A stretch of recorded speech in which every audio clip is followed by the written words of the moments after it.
I got on one knee at her favorite restaurant. "Will you marry me?" She laughed. "Wait, you're serious? I thought you were joking." I said nothing. Then I stood up and walked out. Her 47 missed calls that night. I, 31 male, got down on one knee at her favorite Italian restaurant, the one she'd been talking about for months, where she'd dropped hints about if someone proposed here it would be so romantic. The ring box felt heavy in my hand. 3 months' salary, custom designed, her dream ring down to the specific cut she'd shown me a dozen times on Pinterest. The restaurant had dimmed the lights. Her favorite song started playing. I'd arranged everything. "Will you marry me?" She looked at me. Then she laughed. Not a nervous giggle, a full laugh, head thrown back, eyes watering. "Wait, you're serious? I thought you were joking." The restaurant went silent. I could feel every eye on us. I stayed there, kneeling, waiting for her to say she was kidding, to say yes, to say anything that made sense. She kept laughing. "Oh my God, get up, you're embarrassing yourself." I stood up, closed the ring box, put it in my pocket. "Where are you going?" she asked as I walked toward the door. I didn't answer, just kept walking, got in my car, drove home to my apartment, the one I'd been staying at while she was at our place, the house I bought 2 years ago. The house with both our names on the utility bills, but only my name on the deed. My phone started blowing up before I even got home. Ignored it all. When I walked into my apartment, I sat on the couch in the dark for maybe an hour. Just thinking.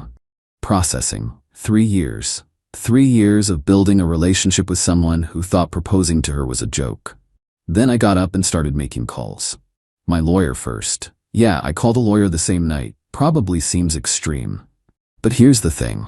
We weren't married, but we'd been living together in my house for 18 months. She had no legal claim to it, but I knew she'd try. Need to know my rights regarding removing someone from my property. Girlfriend. Not married. She's not on the deed or mortgage. My lawyer walked me through it. Give her notice, 30 days written. Keep it documented. Don't change locks until the notice period is up, unless she becomes hostile. Second call. My bank. Removed her as an authorized user on my credit card. She had one for emergencies that she'd been using for regular shopping, not anymore. Third, canceled the couple's vacation we'd planned for next month. Lost the deposit. Didn't care. Fourth, called the jeweler, got the return policy. 14 days, 80% refund. Set a reminder. Then I texted her, one message. You made your feelings clear tonight. I'll be by tomorrow to discuss you moving out of my house. Blocked her number. Blocked her on everything. Phone kept buzzing. Calls from her friends, her sister, unknown numbers. Ignored them all. Went to bed. Update 1. Showed up at the house the next afternoon. Let myself in. She was on the couch with her sister and 2 friends. All 3 of them glaring at me like I was the villain. We need to talk, I said. You blocked me, she said. How dare you after you embarrassed me last night? Wait, after I embarrassed her? You laughed in my face when I proposed. Because it was ridiculous. We talked about this. I told you I wasn't ready for marriage.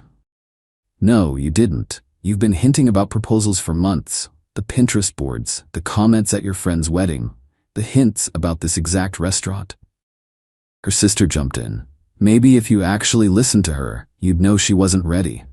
Stay out of this, I said, kept my voice level. This is between us. My girlfriend stood up. You don't get to kick me out. I live here. This is my house, my name on the deed. You're not on the lease. You're a guest who's worn out her welcome. You can't just throw me out. Pulled out a paper from my pocket, her formal written notice to vacate 30 days. Yes, I can. Legally, here's your notice. You have 30 days. One of her friends stood up. This is insane. You're punishing her for being honest. She humiliated me in public, laughed at me. Now she's out. Simple. You're such a child, my girlfriend yelled. This is why I wasn't ready to marry you. You're immature and petty. Cool. You've got 30 days. Make arrangements. Her sister grabbed the notice from my hand, started reading it. This is legal, she said quietly to my girlfriend. He can do this. The room went silent. I can't believe you're doing this, my girlfriend said. Tears now, not the laughing from last night. Over one mistake? One very public mistake, where you made me look like an idiot in front of 50 people. I panicked. You laughed for a full minute, then told me I was embarrassing myself. Started walking toward the bedroom. I'm taking some of my stuff. You have 30 days for yours. Packed a bag. Clothes, laptop, important documents. She followed me, crying, arguing, threatening. You're gonna regret this. Probably not. Everyone's gonna know what an asshole you are. Tell them, I don't care. My dad's a lawyer, he'll sue you. For what? Removing a non-tenant from my property with proper notice? Good luck. Left. Went back to my apartment. Phone was still blowing up. Turned it off. Week went by. Her sister texted from a new number. She's sorry. She wants to talk. She has my email. She can apologize there if she wants. No email came. Instead, things started getting weird. Found out she'd been telling people I proposed as a test to see if she'd say yes. That it was manipulative. That I'd been pressuring her about marriage for months. Complete lies. Our mutual friends started picking sides. Some believed her version. Some believed mine. Lost about half my friend group. Then came the dirty tricks. Someone keyed my car. Deep scratches. All 4 doors. No proof, but timing was suspicious. Got a call from the landlord at my apartment building. Noise complaint. Loud music and parties at all hours. I work from home in silence. Don't even own a speaker system. Then the credit card charges started appearing. She'd apparently kept a photo of my card before I canceled it. Started using the numbers online. Fraudulent charges totaling about $800. Called the credit card company. Reported fraud. They investigated, got the money back. But it was a hassle. Then she tried getting cute with the house. Changed the locks while I was at work. I showed up to get more clothes and my key didn't work. Called the cops. Showed them the deed, my ID matching the deed, the notice to vacate I'd served. They made her let me in. She was screaming about harassment, about how I was making her homeless. The cops looked at the notice, looked at her, told her she had legal occupancy for another 3 weeks and needed to make arrangements. She tried playing the victim. He's being abusive, controlling. One cop looked at me. Sir, you gave proper notice? Yes. And she's not on the deed or any rental agreement? Correct. I have documentation. He turned to her. Ma'am, he's within his legal rights. You need to find alternative housing. After the cops left, she completely lost it. You're destroying my life. Where am I supposed to go? Your parents, your sister, a hotel, not my problem. I can't afford rent on my own, you know that. Should have thought about that before laughing at me in public. It was a mistake. Mistakes have consequences. You humiliated me. Now you deal with yours. Her friends showed up again, an intervention apparently. You need to let her stay, one said, at least until she finds a place. No. This is heartless. This is business. She's not my girlfriend. She's not my wife. She's a tenant whose lease is up. They tried guilting me, crying, arguing about compassion, about the relationship we'd had. That relationship ended when she laughed at my proposal. Everything after is just logistics, left again. Update 2, 3 weeks in, 1 week until she had to be out, things escalated. Her dad showed up at my workplace, walked right into my office. Security didn't stop him because he said he was meeting me for lunch. We need to talk about my daughter. No, we don't. You're making a mistake. She made an error in judgment. You're throwing away 3 years over one night. One very public, very humiliating night where she laughed in my face. She wasn't ready. You pressured her. I never pressured her about anything. She'd been dropping hints for months. I took the hints. Turns out they were fake. My daughter is not a liar.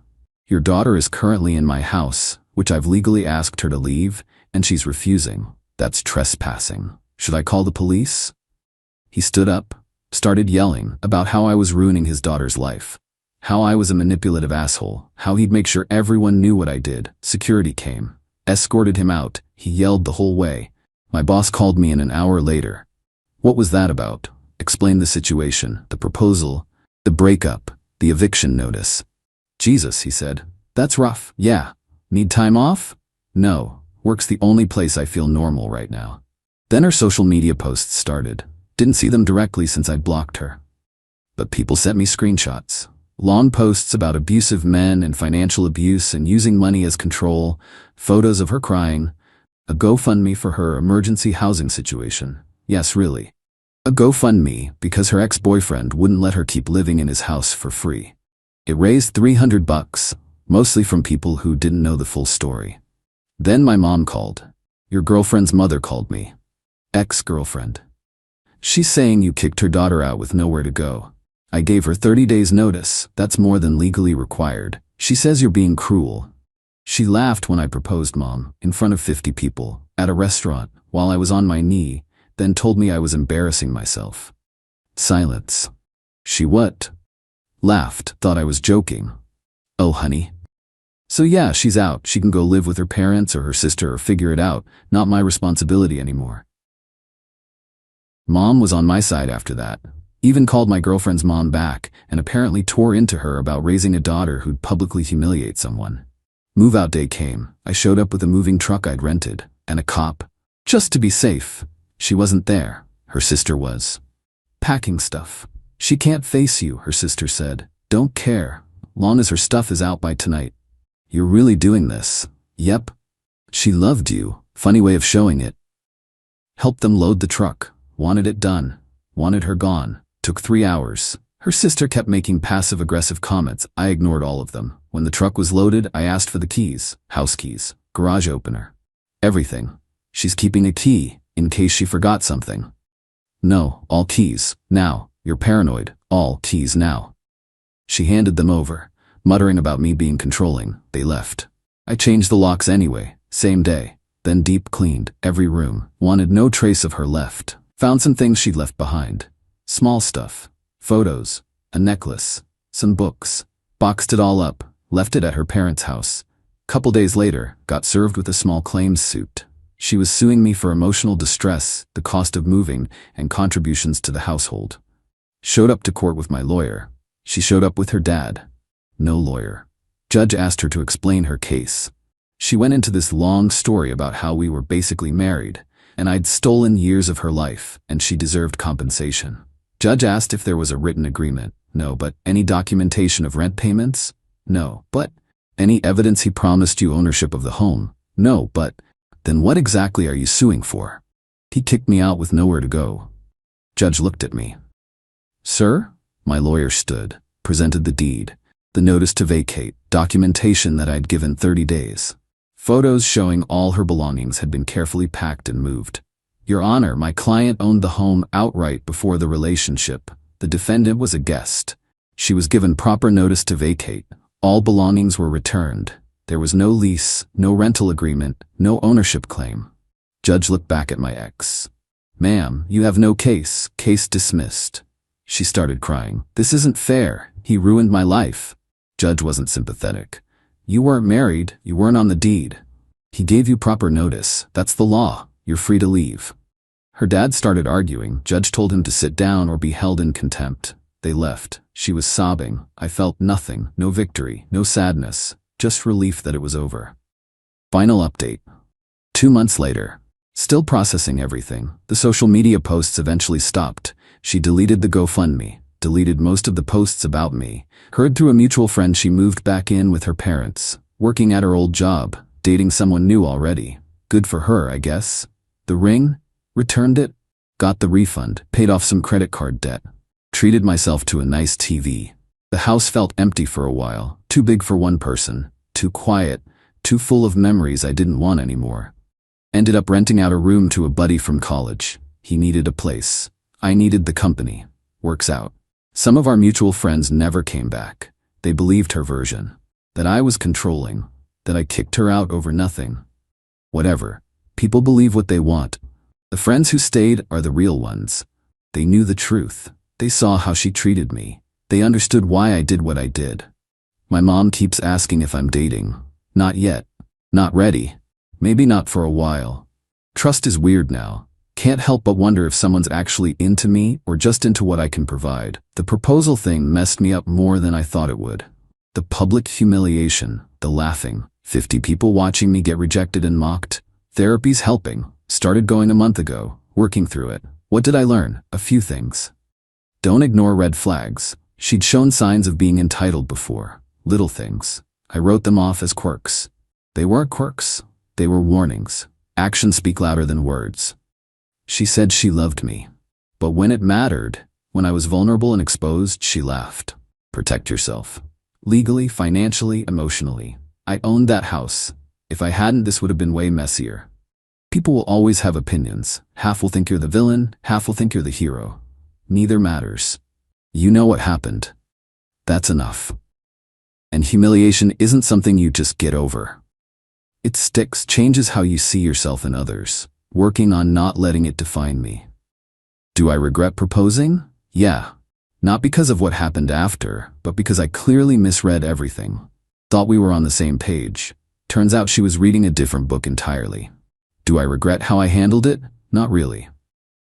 Could have been messier, could have been uglier, could have let her stay out of guilt or pressure. But I didn't. Set boundaries, enforced them, protected my peace. Some people think that makes me cold. Maybe they're right. But I'm okay with that. The house doesn't feel haunted anymore. Started redecorating, different furniture, different vibe, making it mine instead of ours. Saw her at a grocery store last week. She pretended not to see me. I did the same. That felt like closure. No drama, no confrontation. Just two people who used to know each other, now strangers. Her dad sent one last email, threatening legal action. My lawyer sent back a cease and desist. Haven't heard from them since. Life moves on. That's what I'm learning. The humiliation fades, the anger fades. What's left is just life, and it's not bad, not great, not terrible, just life. Got a date next week, friend of a friend. We'll see how it goes. Not expecting much, just trying to get back out there. Would I propose again someday? Maybe, to the right person. In private, after very clear conversations about where we both stand. But that's a long way off. For now, I'm good. Got my house, got my job, got my dog. Adopted one last month. German Shepherd mix, named something ridiculous that my roommate picked. Got my peace. That's enough. Someone commented on one of my posts asking if I'd take her back if she apologized now. Hell no. Not because I'm holding a grudge, but because she showed me exactly who she is when things matter. When it's real. And I believe her. She's someone who laughs at vulnerability, who thinks proposals are jokes, who plays victim when consequences show up. That's not someone you build a life with, so no. She could show up with a marching band and a 10-page apology. Still no. Closed that door, locked it, moved on. And honestly, I'm better for it. 3 years feels like a waste sometimes, but maybe it was an investment, not in her, in learning what I won't accept. Learning that I deserve better than someone who thinks my love is a punchline. That's worth something. So yeah, that's where I am, single, healing. Building a life that's actually mine.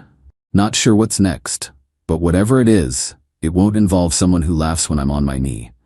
That's my line, and I'm keeping it.